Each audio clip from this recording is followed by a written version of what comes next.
అందరికీ నమస్కారం. నేను వహి. ఇది మన part 2 video. Thank you for your wonderful support అండి. మన పార్ట్ 1 వీడియో మంచిగా రీచ్ అవుతుంది. ఇప్పుడు మనం కేవ్స్ కి వెళ్తున్నాం. అరకు అంటే గుర్తొచ్చేది బుర్రా కేవ్స్, కానీ ఇప్పుడు మనం అక్కడికైతే వెళ్ళట్లేదు. ఎక్కడికి అని అంటే బాల్డా కేవ్స్ కి వెళ్తున్నాం. అది అరకు నుంచి 45 కిలోమీటర్స్ దూరంలో ఉంది. మనం ఇప్పుడు ఏపీ నుంచి ఒడిశాకి వెళ్తున్నాం. మా హస్బెండ్ నా వెనక కూర్చున్నారు. ఆయన నా వెనకుండి నన్ను ముందుకు నడిపిస్తూ ఉంటారు. మార్నింగే చాపరాయి వాటర్ ఫాల్ అయితే చూసేసాం. ఇంకా అలా బ్రేక్ఫాస్ట్ చేసేసి అరకు పైనరీ కూడా కంప్లీట్ చేసేసాం. 11 o'clock కి అలాగా బాల్డా కేవ్స్ కి స్టార్ట్ అయిపోయాం. బాల్డా కేవ్స్ కి వెళ్తే మాత్రం ఒక రోజంతా దానికి కేటాయించేసుకోండి. ఇక్కడ మాత్రం బాల్డా కేవ్స్ కి 3 kilometers అని మెన్షన్ చేశాడు, గానీ ఘోరంగా ఉంది. వెళ్ళేటప్పుడు అయితే చాలా కష్టంగా అనిపించింది. ఆల్మోస్ట్ మేము ఒక 2 kilometers నడిచే వెళ్ళాము. మనకి జీప్, బొలెరో లాంటి కార్స్ అయితే ఈజీగా వెళ్ళిపోతాయి. పాపం కార్కే నోరుంటే మమ్మల్ని ఎన్ని తిట్టుకునేదో.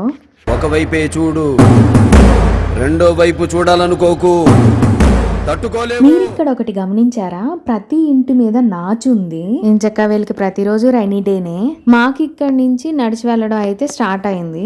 రోడ్ అయితే ఇక్కడ చూడడానికి బానే ఉంది, కానీ కొంచెం దూరంకి విడిపోయినట్టు అయిపోయింది. కార్ వెళ్ళడమే చాలా కష్టంగా అనిపించింది. బండి మీద అయితే ఈజీగానే వెళ్ళిపోతున్నారు అందరూ. మళ్ళీ ఇక్కడ నుంచి రోడ్ అయితే కొంచెం బానే ఉంది కదా అని కార్ ఎక్కేసాం. అసలు ట్విస్ట్ ఇక్కడ నుంచే మొదలైంది.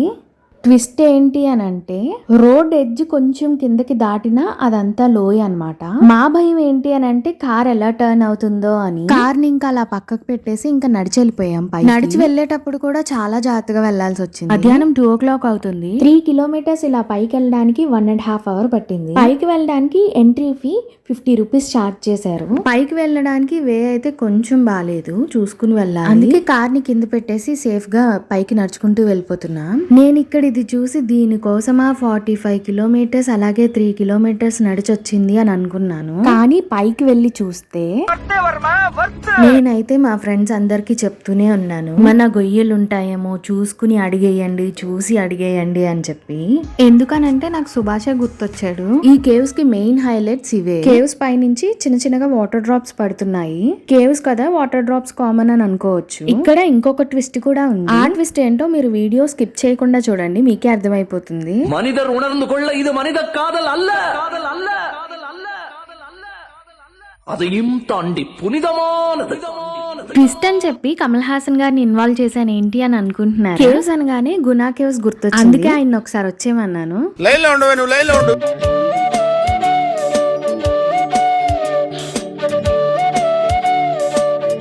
ఇక్కడ ఏదో వినాయకుడి విగ్రహం అనుకుంటా ఉంది. ఇప్పుడు మనం హిల్ వ్యూ చూడడానికి వెళ్తున్నాం. కేవ్స్ నుంచి ఒక 500 meters నడిస్తే హిల్ వ్యూ. మబ్బులు అలా హాయ్ చెప్పేసి వెళ్తున్నట్టు అనిపించింది. ఈ వే నుంచే మనం పైకి వచ్చాము. అదే నేను జూమ్ చేసి చూపిస్తున్నాను. బాల్డా కేవ్స్ కి ఆపోజిట్ లోనే నాగేశ్వరి హిల్ వ్యూ. తొందరగా నడిచెళ్ళిపోదాం, మళ్ళీ వర్షం వచ్చేలా ఉంది.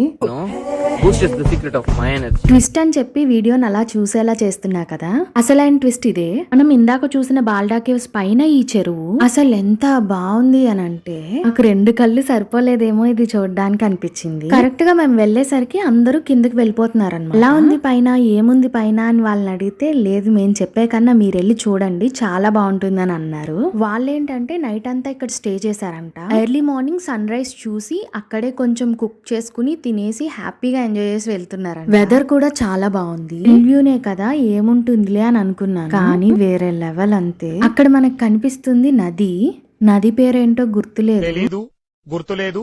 మా హస్బెండ్ అయితే సూపర్ గా ఎంజాయ్ చేశారు. నేనేమో అడుగులో అడుగేసుకుంటూ జాయిగా నడుచుకుంటూ వెళ్తున్నాను. ఆయన అప్పటికే ఒక రౌండ్ తిరిగేసి వచ్చేసారు. ఇక్కడి నుంచి చూడు, అక్కడి నుంచి చూడు అని చెప్తున్నారు. నాకేమో భయం వేస్తుంది. కింద చూసుకోకుండా నడిచి వెళ్తే ఎటు వెళ్ళిపోతామో తెలీదు. నడిచి వెళ్ళక్కర్లేదు, డైరెక్ట్ గా కిందకి వెళ్ళిపోవచ్చు. ఎంత ప్రశాంత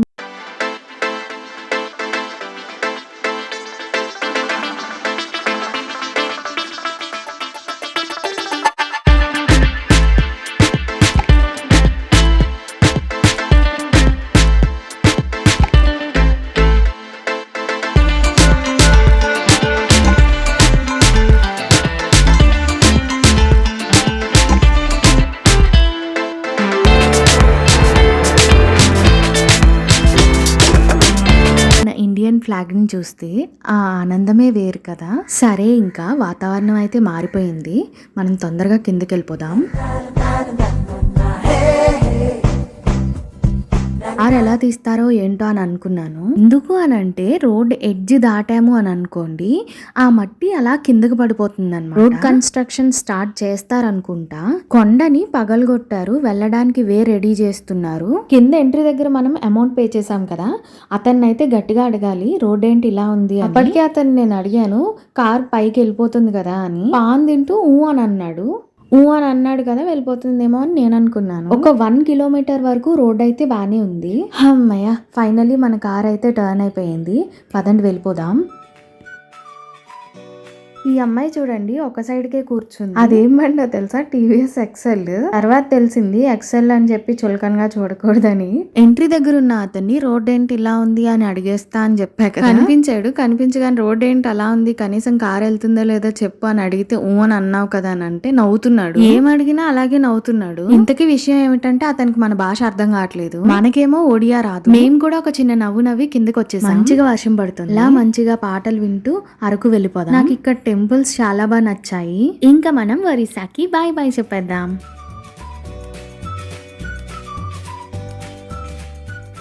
ఇంకా మేమైతే లంచ్ చేయలేదు, లంచ్ కి అరకు వెళ్ళిపోదామని అయితే అనుకుంటున్నాం. అరకు మ్యూజియం ఆపోజిట్ లో ఆజ్ బిర్యానీ అని ఉంటుంది, దాన్ని కొంచెం ముందుకు షిఫ్ట్ చేశారు. అక్కడికి వెళ్ళిపోయి లంచ్ చేసేసి వచ్చేద్దాం. మీరు ఈసారి అరకు వెళ్ళినప్పుడు తప్పకుండా ట్రై చేయండి. ఇది చికెన్ దమ్ బిర్యానీ అలాగే ఫ్రై పీస్ బిర్యానీ ఉంటుంది, రెండు తప్పకుండా ట్రై చేయండి, చాలా టేస్టీగా ఉంటాయి. ఇంకా మనం రూమ్ కి వెళ్ళిపోయి రెస్ట్ తీసుకుందాం. ఇంకా రేపు మనం తిరిగి ప్రయాణంలో ఏమేం చూసాము అన్నది చిన్న వీడియో చేస్తాను. మీకు ఈ వీడియో ఎలా అనిపించిందో కింద కామెంట్ సెషన్ లో కామెంట్ చేయండి. ఐ హోప్ ఈ వీడియో మీకు నచ్చింది అనుకుంటున్నాను. నచ్చితే లైక్ చేయండి, షేర్ చేయండి, సబ్స్క్రైబ్ చేయడం అస్సలు మర్చిపోకండి.